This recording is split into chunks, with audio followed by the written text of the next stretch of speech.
this video of Gibbs paradox. Gibbs paradox is about the entropy of mixing of two identical gas systems. Entropy is a measure of a disorderness in the system, and this entropy, it is a extensive property of a system. That is, when the matter of a system increases, the entropy value will also increase, and any properties whose value is going to increase with the increase in the matter are known as a extensive properties. Examples for extensive properties are mass, entropy, energy of a system, volume of a system, area of a system, etc. There are some other properties associated with the system. Those are intensive properties whose value is not going to vary with the variation in a matter. Those are density, surface tension, viscosity, etc. of a system. And here let us look at the entropy associated with the system. And as such, our system, very simplest one, it is an ideal gas system. And most of the time, the entropy of a system is due to translation motion of a particles. Therefore, here while calculating a entropy, we consider only translatory motion and whatever the quantities associated with the translatory motion only. And according to statistical mechanics, any thermodynamic parameter can be determined using a partition function of a system. And very simple system is a canonical ensemble. And let us consider a partition function of a canonical ensemble, and using that we are going to calculate the entropy of a system. As we have seen in a previous class, with the translation motion, there is a partition function of every particle that is known as a translational partition function, and that is given by 2 pi mkt divided by h square raised to 3 by 2 into volume, where V is a volume in which the particle is enclosed, maintained at a temperature T. And here K is always a Boltzmann's constant, H is a Planck's constant. These two are a universal constants, and M is a mass of a particle.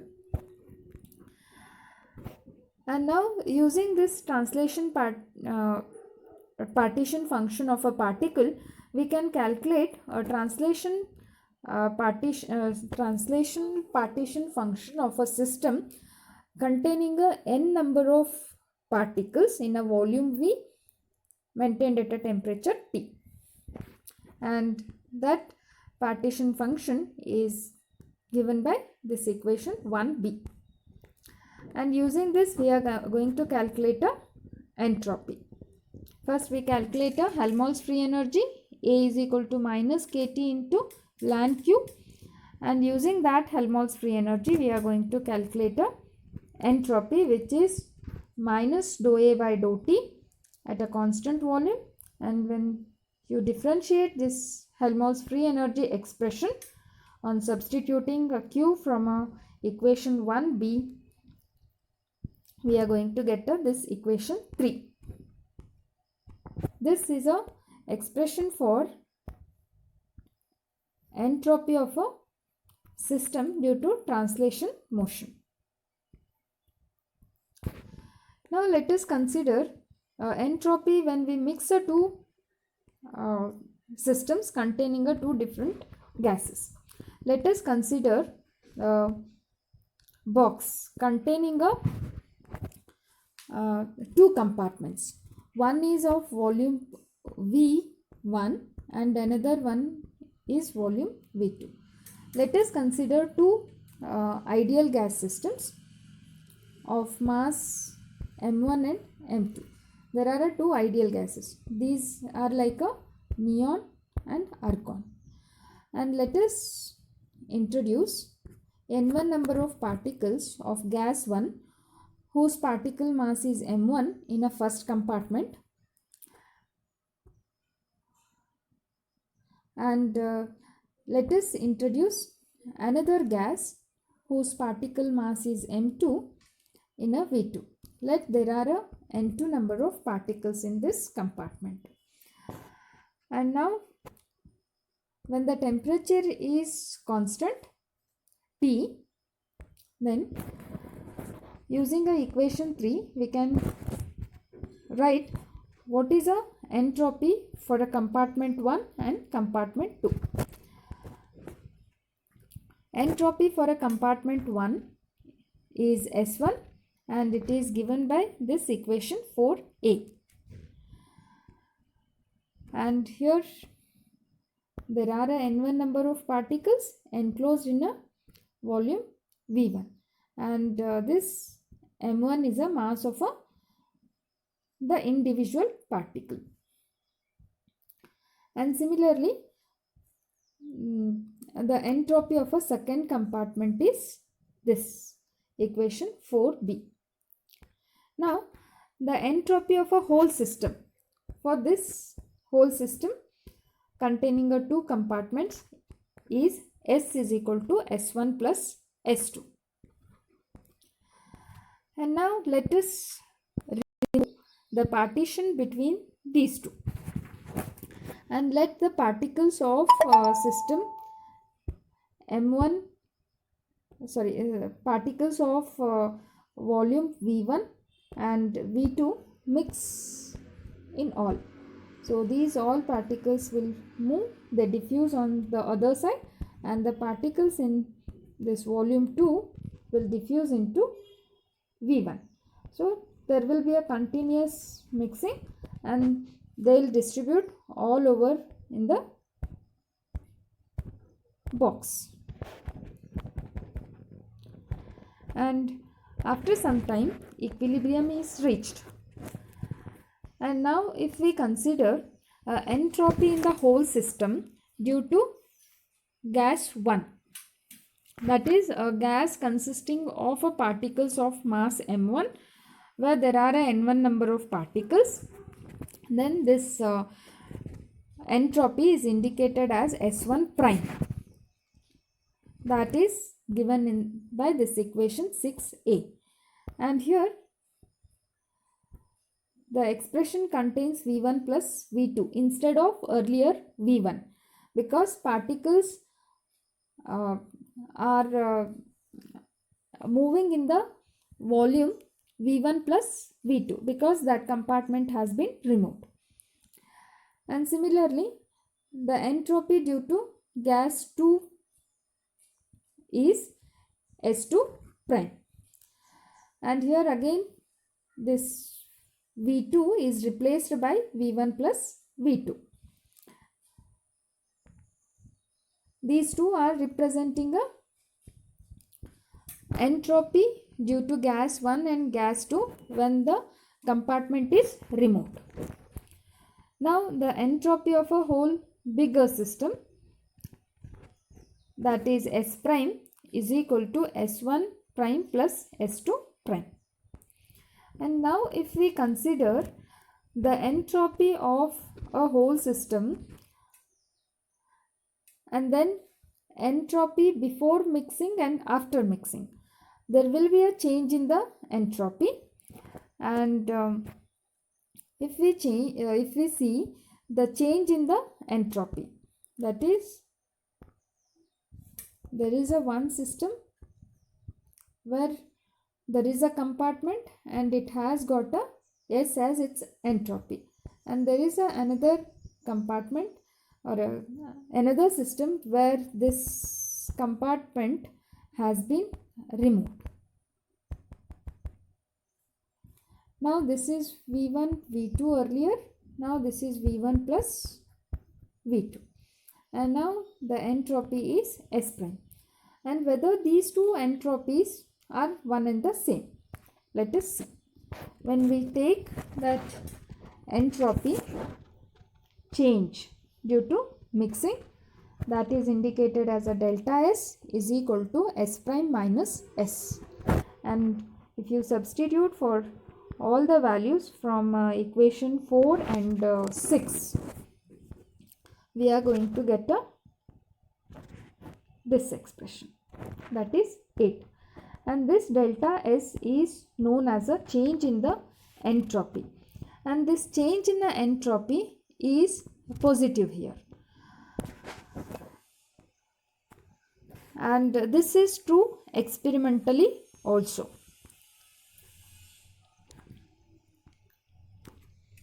Why there is a increase in the entropy?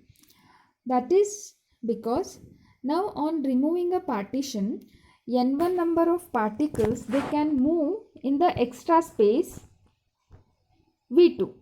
Earlier they had only space V1. Now they have got a space V1 plus V2. There is an extra place V2 or an extra volume V2 to move around. And similarly, n2 number of particles, they also have got some extra volume to roam around.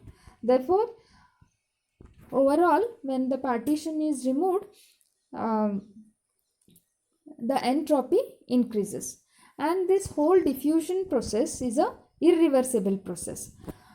And if you see here the whole mass, earlier let me consider these are particles of mass m1, and later these bigger particles are of mass m2. This was these two particles are separated earlier, and then when they are allowed to mix by removing a compartment, the bigger particles come on the other side and smaller particles move on the other side. So continuous distribution, there will be a distribution, and here you cannot introduce a compartment in between to bring back a original one. Going to original is not possible here. That is not at all possible. Therefore, this is a irreversible process. And this is true experimentally also. That is, entropy is going to increase when we measure entropy on mixing two different gases. Let us consider a different condition here. Let us consider a box containing two compartments of same volume, V1, V and V. And now let us introduce a same gas of a same number in these two compartments. Let us introduce n number of particles in this volume V, and the particles are of mass m. Similarly, let us introduce again n number of particles in this volume V of a same gas. Both may be like a argon, both may be neon, both may be like a hydrogen, like this. And when we introduce in both the compartments same gases and same in number, then entropy of each compartment is given by this expression 9. That is, S1 is equal to S2 is equal to nkt into ln of 2 pi mkt divided by h square whole raised to 3 by 2 into V, and plus 3 by 2 nk. And entropy of a whole system is S is equal to 2S1, or it is equal to 2S2. Once the partition is removed, gas particles in both the compartment diffuse on the other side, and there will be a continuous motion of particles, and they all mix together. And at a equilibrium, here is a removal of the partition. After removing a partition, there are 2n number of particles in a 2V volume. Since they are identical particles, there are a 2n number of particles in a 2V volume. And now entropy of a system is equal to S prime, which is given by this expression. And here we introduced 2n number of particles in a 2V volume, and here also 2n instead of n. Now if we see the entropy of a system and then change in the entropy of a system, which is known as a entropy of a mixing, it is going to be 2nk into ln 2. That is, substitute for a S and S prime in this case. That is introducing a equation 9 and 11.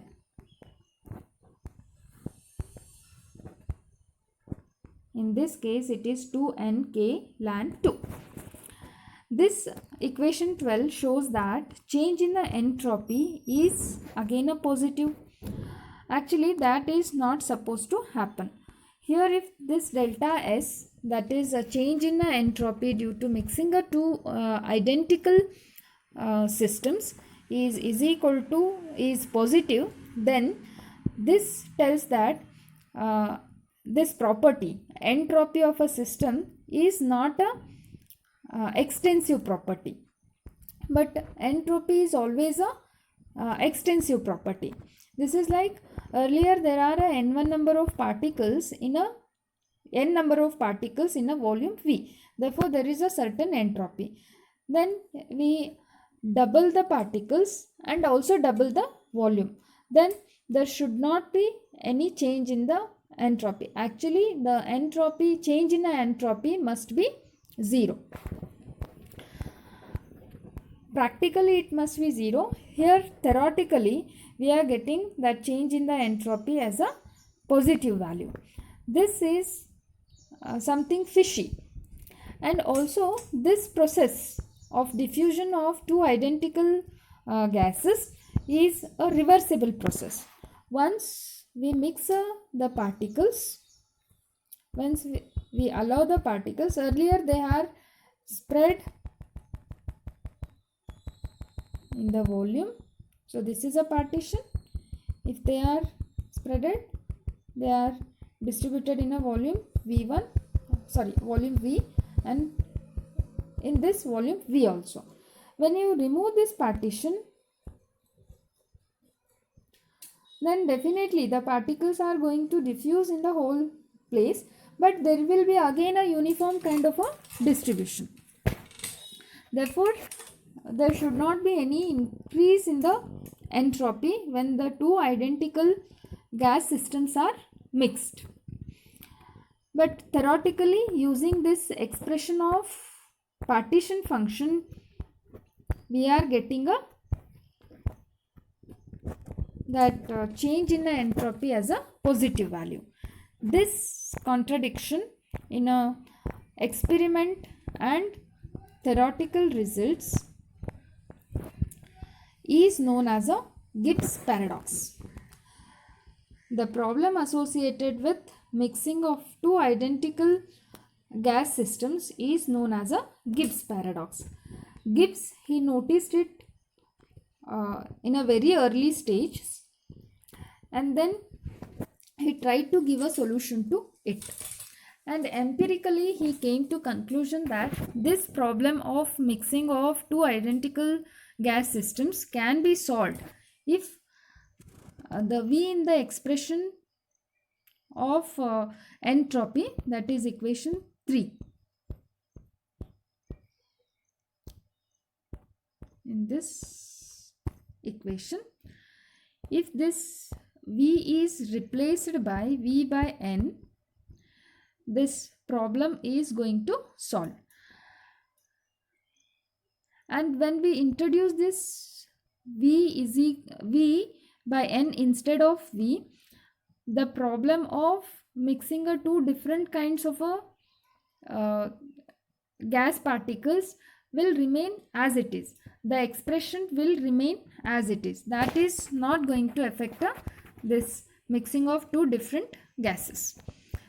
If we mix two different gases, then also the entropy is going to increase only. That change in the entropy is going to be positive if we consider V by N instead of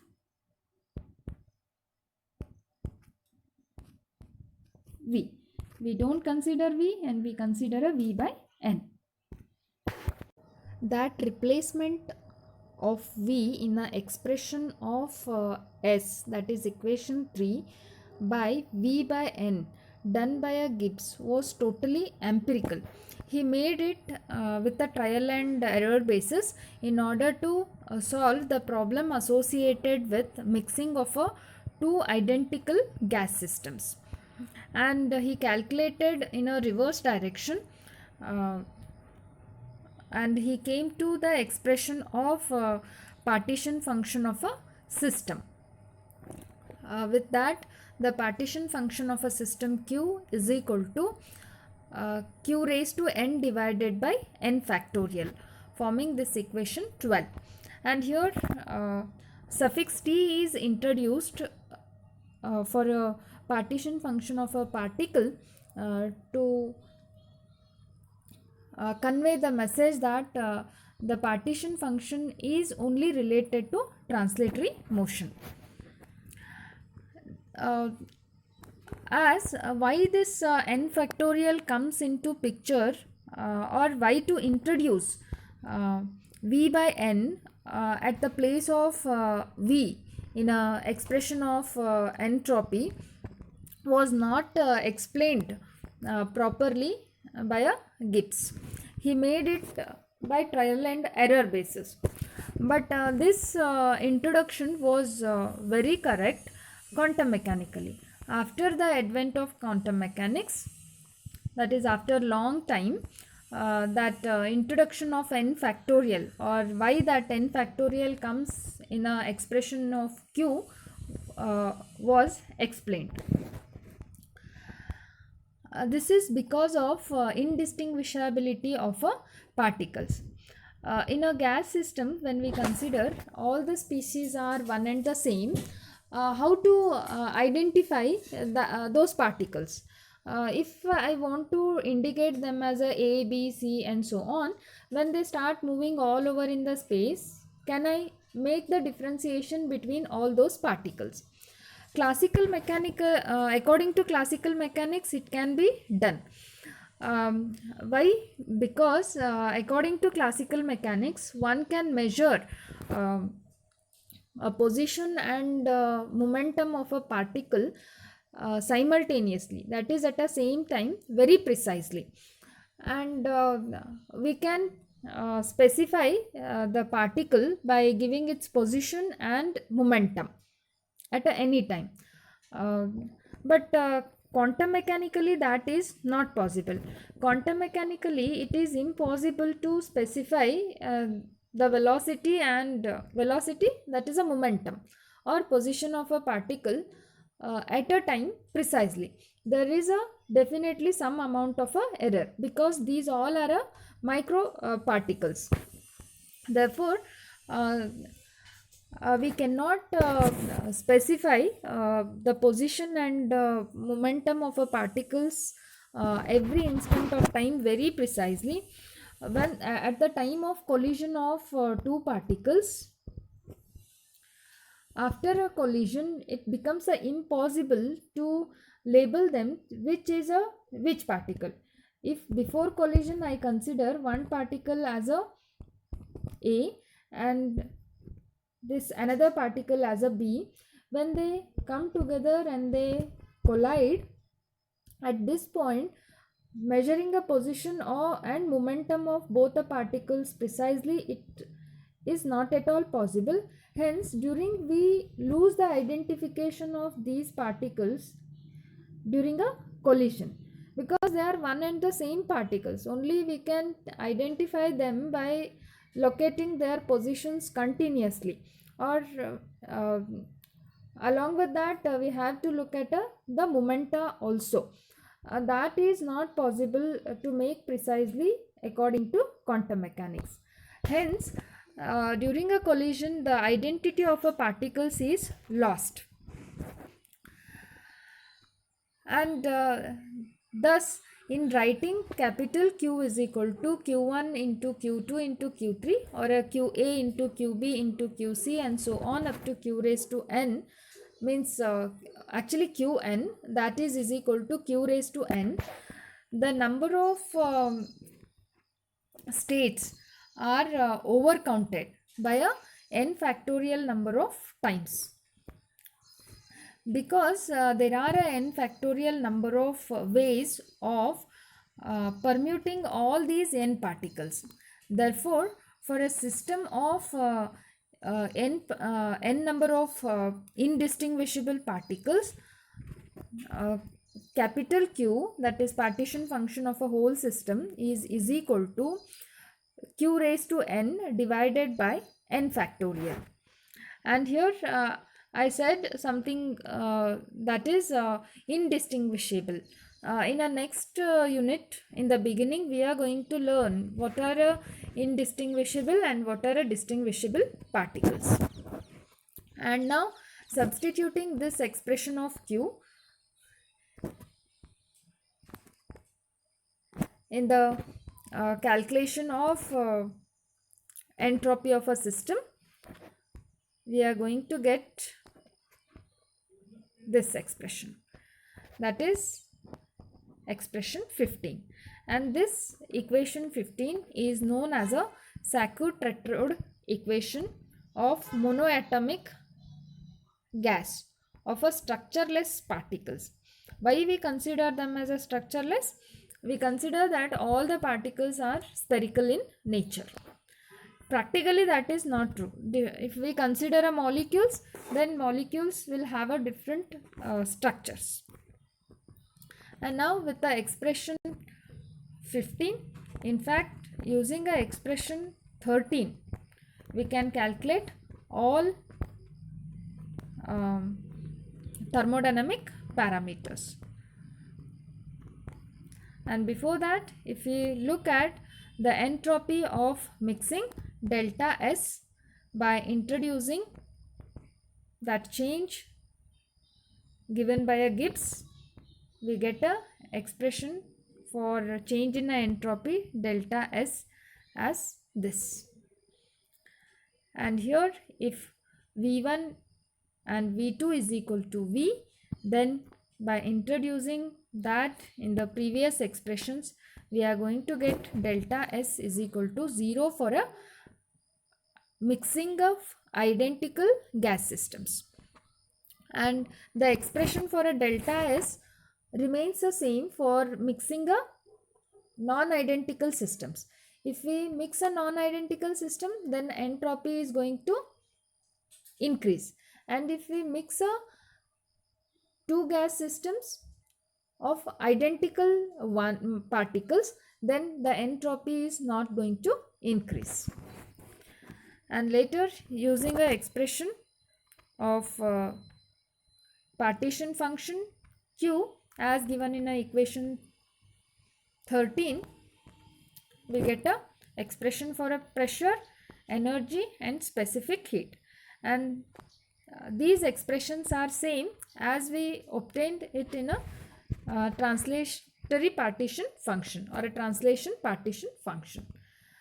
And Gibbs paradox was solved empirically by Gibbs, and reasonably it is solved by quantum mechanically.